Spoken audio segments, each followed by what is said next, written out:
ایک ایسی شخصیت جو نہ خود نبی تھے نہ کسی نبی کے پیروکار، اس کے باوجود وہ خدا تک پہنچ گئے۔ اس دنیا کا ایک عظیم تھنکر جسے ہر علوم میں مہارت حاصل تھی، جنہوں نے نبوت کے بجائے حکمت کو چنا۔ تاریخ کا یہ مشہور حکیم کون تھا؟ اس نے حکمت کو نبوت پر کیوں ترجیح دی؟ آج اس ویڈیو میں ہم حضرت حکیم لقمان کی ان باتوں کو جانیں گے جو آپ نے اس سے پہلے کبھی نہیں سنی ہوگی۔ 3 شخص ایسے ہیں جن کا ذکر خیر ان کے نام کے ساتھ قرآن مجید میں آیا ہے اور جو نبی نہیں تھے: حضرت لقمان علیہ السلام، حضرت طالوت اور حضرت ذوالقرنین۔ ان میں سب سے بلند درجہ حکیم لقمان کو حاصل ہے، اس لیے کہ ایک مکمل سورہ لقمان حضرت لقمان کے نام سے موجود ہے۔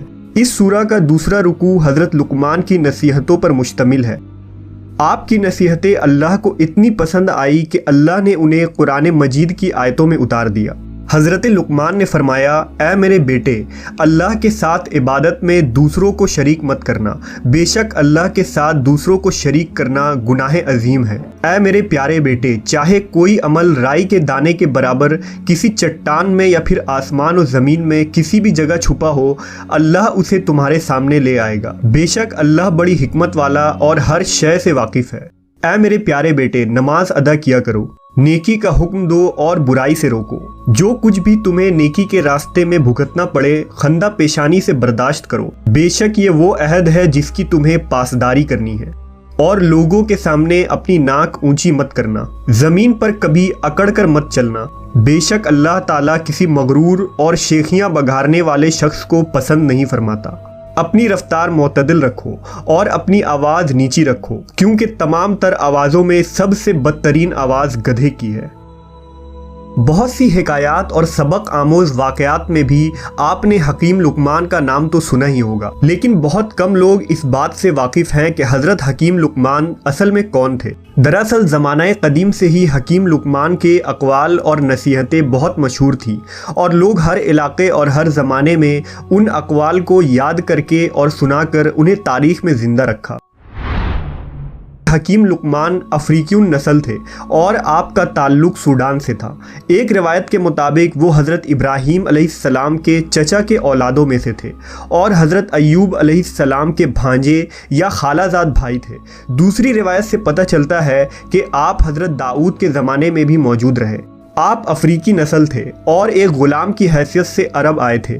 روایت میں آتا ہے کہ آپ شکل و صورت کے اعتبار سے اچھے نہیں تھے، یعنی عموماً جیسے افریقی لوگ سیاہ رنگ کے چھوٹے قد کے ہوتے ہیں، آپ کی ساخت بھی کچھ اسی طرح تھی۔ لیکن آپ حکمت و دانائی کے سمندر تھے، جیسا کہ تابعی سعید بن مسیب نے ایک حبشی سے کہا تھا کہ تو اس بات پر غمزدہ نہ ہو کہ تو کالا حبشی ہے، اس لیے کہ حبشیوں میں 3 آدمی دنیا کے بہترین انسان ہوئے ہیں: حضرت بلال حبشی، حضرت عمر فاروق کا غلام مہجہ اور حکیم لقمان۔ روایتوں کے مطابق حضرت لقمان نے حضرت داؤد علیہ السلام کا زمانہ پایا تھا اور بنی اسرائیل میں قاضی بھی رہے۔ آپ کا زمانہ 3000 قبل مسیح کا ہے۔ اللہ نے حضرت لقمان کو وہ چیز عطا فرمائی تھی جو اس زمانے کے انسانوں میں سے کسی کو عطا نہیں ہوئی۔ اللہ نے انہیں 100 انسانوں کے برابر عقل و ادراک عطا فرمایا تھا۔ حضرت لقمان کے متعلق لکھا گیا ہے کہ اللہ نے انہیں جڑی بوٹیوں میں خاصیت کا علم بھی عطا کیا تھا۔ حکیم لقمان نے علم طب یعنی میڈیکل سائنس کی بنیاد بھی رکھی تھی۔ حکیم لقمان اپنے ارد گرد کے فطرت کے مظاہر کا بغور مطالعہ کرتے رہتے تھے، جانوروں اور پودوں کو دیکھ کر اللہ کے قوانین کا مشاہدہ کرتے اور اس چیز تک عقلی رسائی کی کوشش کرتے کہ ان تمام تخلیقات کی بنیاد کیا ہے اور ان کا مقصد حیات کیا ہے۔ آپ ایک دن درخت کے نیچے لیٹے ہوئے تھے کہ آنکھ لگ گئی۔ خواب میں ایک فرشتہ ان کے پاس آیا اور انہیں خبر دی کہ اللہ آپ کو حکمت یا نبوت جیسی دولت سے نوازنا چاہتا ہے۔ تو آپ حکمت کو پسند کرتے ہیں یا پیغمبری کو؟ حضرت لقمان نے حکمت کو چنا۔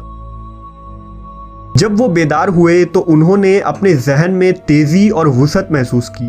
ان کے ذہن میں غیر معمولی طریقوں سے سوچنے کی صلاحیت آ گئی تھی۔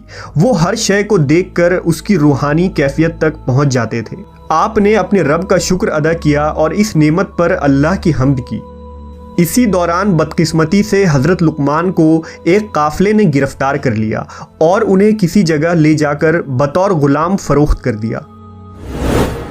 حضرت لقمان بنی حسحاس کے غلام تھے۔ بنی حسحاس مصر کا ایک اعلیٰ قبیلہ تھا۔ یہ شان و شوکت والے لوگ تھے اور نہایت ہی رحم دل اور اعلیٰ اخلاق رکھتے تھے۔ چنانچہ پورے قبیلے والے حضرت لقمان کو غلام سمجھتے تھے، مگر حکیم لقمان کو عزت کی نگاہ سے دیکھتے تھے۔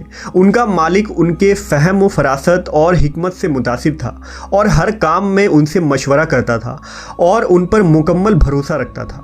اس طرح ان کی دانائی، فلسفیانہ باتیں اور حکمت پورے عرب میں مشہور ہو گئی۔ لوگ دور دور سے اس حکیم غلام سے ملنے آتے اور ان سے پند و نصیحت کی باتیں سیکھتے۔ ایک دفعہ حضرت لقمان سے سوال کیا گیا کہ آپ نے نبوت کے بجائے حکمت کیوں اختیار کی؟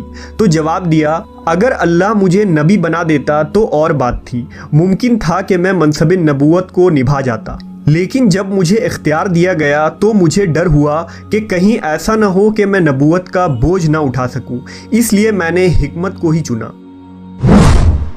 روایتوں کے مطابق حضرت لقمان نے 1000 سال کی عمر پائی تھی۔ آپ نے دنیا کے بہت سارے علاقوں کا سفر کیا تھا اور 4000 پیغمبروں کی خدمت میں حاضری دی تھی۔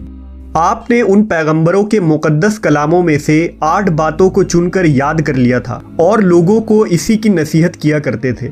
وہ 8 باتیں یہ تھیں: جب تم نماز پڑھو تو اپنے دل کی حفاظت کرو، جب تم کھانا کھاؤ تو اپنے حلق کی حفاظت کرو، جب تم کسی غیر کے مکان میں رہو تو اپنی آنکھوں کی حفاظت کرو، جب تم لوگوں کے مجلس میں رہو تو اپنی زبان کی حفاظت کرو، اللہ تعالیٰ کو ہمیشہ یاد رکھو، اپنی موت کو ہمیشہ یاد کرتے رہا کرو، اپنے احسانوں کو بھلا دو اور دوسروں کے ظلم کو فراموش کر دو۔ بعض اہل عرب مصنف اور شاعروں کے پاس صحیفہ لقمان موجود تھی، لہذا روایتوں میں آتا ہے کہ ہجرت سے 3 سال قبل مدینہ کا ایک شخص نبی صلی اللہ علیہ وسلم سے بہت متاثر ہوا۔ اس کا نام سوید بن سامت تھا۔ وہ حج کے لیے مکہ گیا۔ جب وہ مکہ پہنچا تو اس وقت نبی صلی اللہ علیہ وسلم حاجیوں کو دعوت اسلام دے رہے تھے اور سوید نے آپ کی ایک تقریر بھی سنی۔ اس کے بعد اس نے نبی سے ملاقات کی اور کہا، آپ جو باتیں پیش کر رہے ہیں ایسی ہی چیز میرے پاس بھی ہے۔ آپ صلی اللہ علیہ وسلم نے پوچھا، وہ کیا ہے؟ اس نے کہا، صحیفہ لقمان۔ پھر اس نے نبی کے کہنے پر اس صحیفے کے کچھ حصوں کو پڑھ کر سنایا۔ آپ صلی اللہ علیہ وسلم نے فرمایا، یہ بہت اچھا کلام ہے، مگر میرے پاس جو کلام ہے وہ اس سے بھی بہتر ہے۔ اس کے بعد آپ نے اسے قرآن سنایا۔ سوید نے قرآن سن کر کہا، بلا شبہ یہ صحیفہ لقمان سے بہتر ہے۔ حضرت حکیم لقمان کے بہت سارے مختصر واقعات، نصیحتیں اور اقوال مشہور ہیں، جنہیں زمانہ قدیم سے لوگ زبانی یاد کیا کرتے تھے اور ہر زمانے میں منتقل ہوتا رہا۔ آج ان واقعات اور نصیحتوں کو بہت سارے کتابوں میں جمع کیا گیا ہے، جسے ہر شخص کو اپنی زندگی میں ایک مرتبہ ضرور پڑھنی چاہیے۔